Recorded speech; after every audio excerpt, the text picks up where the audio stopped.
নফল ইবাদতগুলোর মধ্যে সালাতুত তাসবিহ একটি বিশেষ মর্যাদাপূর্ণ নামাজ। আল্লাহর প্রশংসা ও তাসবিহ অধিক পরিমাণে পাঠ করার মাধ্যমে এই নামাজ আদায় করা হয়।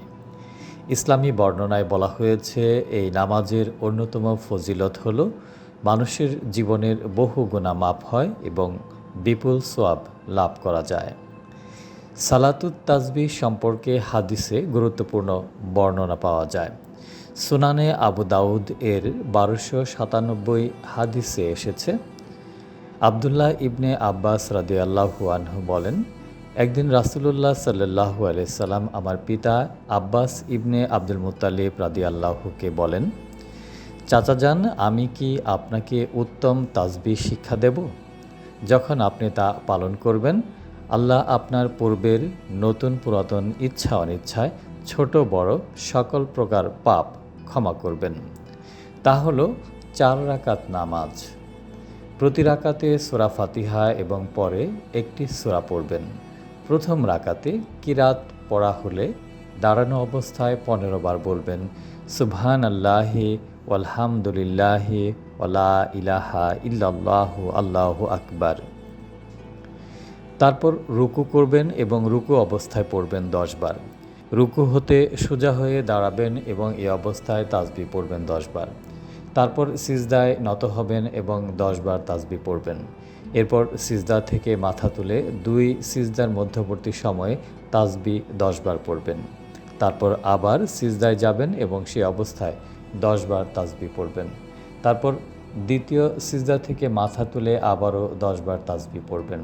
এভাবে প্রতি রাকাতে সুবহানাল্লাহি ওয়ালহামদুলিল্লাহি ওয়ালা ইলাহা ইল্লাল্লাহু আল্লাহু আকবার তাসবিহটি 75 বার পড়া হবে।